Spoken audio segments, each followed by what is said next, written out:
Hello everyone, this is Mansi from evidyati.in. Coming to question number 3, exercise 12.2.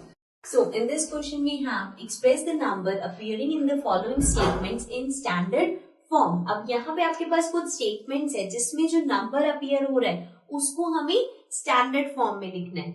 So the first statement is 1 micron equals to 1 upon this number. ठीक है, अब यहाँ पे हमारे पास ये वाला number है, इस number को हमें स्टैंडर्ड फॉर्म में लिखना है. सो सबसे पहले नंबर लिख लेते हैं 1 अपॉन 1, 1 2 3 4 5 6. सो 6 zeros है इसके साथ. So we add 6 zeros. This means 1 upon 10 raise to the power 6. इसको हम ऐसे लिख सकते हैं, इस नंबर को 10 raise to the power 6.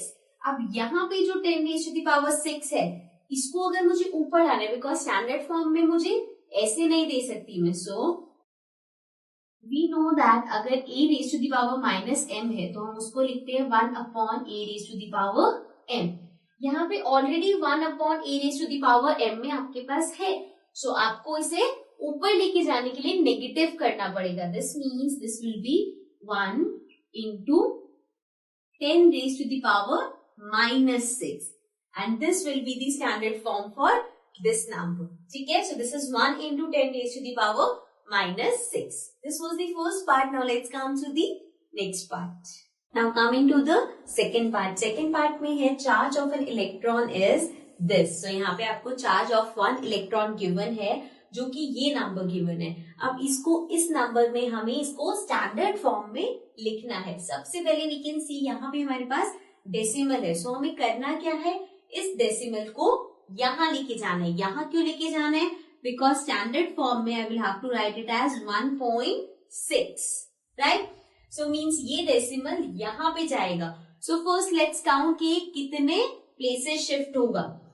1, 2, 3, 4, 5, 6, 7, 8, 9, 10, 11, 12, 13, 14, 15, 16, 17, 18, 19. Means 19 places shift हो रहा है. So 10 will be raised to the power 19. Now the question comes कि हम यहाँ से डेसिमल वहां भेज रहे हैं तो अपॉन होगा या मल्टीप्लाई होगा. सिंस आप डेसिमल को उधर शिफ्ट कर रहे हो, सो ये होगा upon 10 raise to the power 90. ठीक है, अपॉन में आएगा. And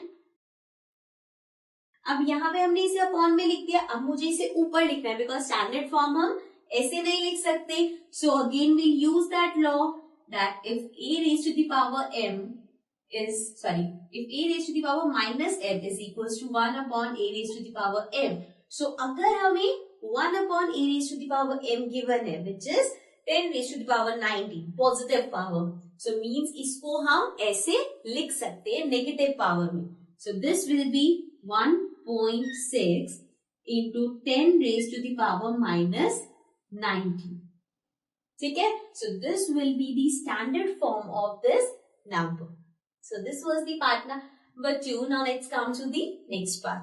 Now coming to the third part. Third part में हमारे पास है size of a bacteria is 0.00000005.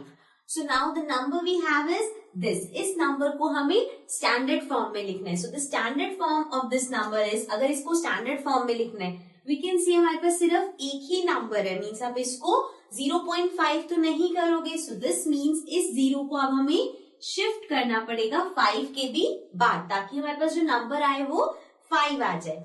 So number will be 5.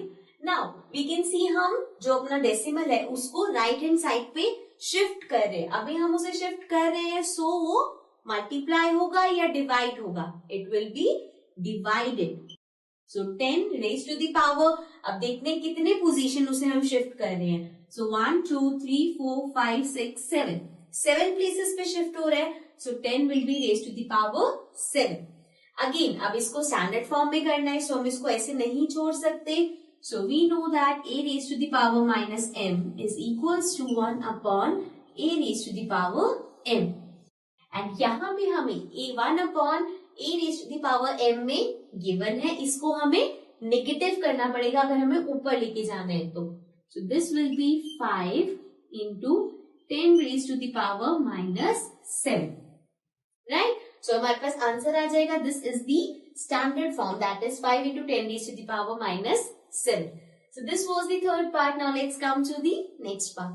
Now coming to the fourth part. Fourth part में हमारे पास है size of a plant cell is 0.00001275. Now the number we have is this. अब इस number को standard form में करना है. So what we need to do is इस point को मुझे लेके जाना है 1 के बाद, because जब मैं इसे standard form में लिखूंगी I'll write it as 1.275. So ये decimal को point कहाँ लेके जाना है हमें? 1 के बाद. Now again किस साइड पे जा रहे हैं हम? राइट हैंड साइड पे. So राइट हैंड साइड पे जाने का मतलब है this will be upon 10 raised to the power जितने places जाएगा. So let's count the numbers 1, 2, 3, 4, 5. तो 5 number के बाद जा रहे हैं. So 10 raised to the power 5. Again ये upon में है. So we'll use this again. 1 upon a raised to the power m. This means ये हो जाएगा 1.275 into 10 raised to the power minus 5. ठीक है? So this was the fourth part. Now let's come to the next part. Now coming to the fifth part. Fifth part में we have thickness of a thick paper is 0.07 mm. So यहाँ पे जो number है that is 0.07. अब इस number को हमें standard form में लिखना होगा. सो हमारे पास डेसिमल ऑलरेडी है. सो इस डेसिमल को हमें 7 के बाद भेजना होगा, बिकॉज हम उसे 0.7 नहीं बनाएंगे. स्टैंडर्ड फॉर्म में we'll take 7 एंड देन उस डेसिमल को हम 7 के बाद शिफ्ट कर देंगे. अगेन हम इसे राइट हैंड साइड पे शिफ्ट कर रहे हैं. सो दिस मीन्स जितने भी डिजिट होंगे that will be raised to the power 10 and वो अपॉन में होगा. सो हमारे पास कितने डिजिट से मूव कर रहे हैं? 1, 2. सो दिस मीन्स ये होगा 10 raised to the power 2. And now again इसको अगर आपको ऊपर लेके आना है, so we'll use that again. a raised to the power minus m is equals to 1 upon a raised to the power n. आपके पास पॉजिटिव में है, नेगेटिव में करना है. So this will be 7 into 10 raised to the power minus 2. So 7 into 10 raised to the power minus 2 is the standard form of this number. So this was the last part of this question. Now let's come to the next question.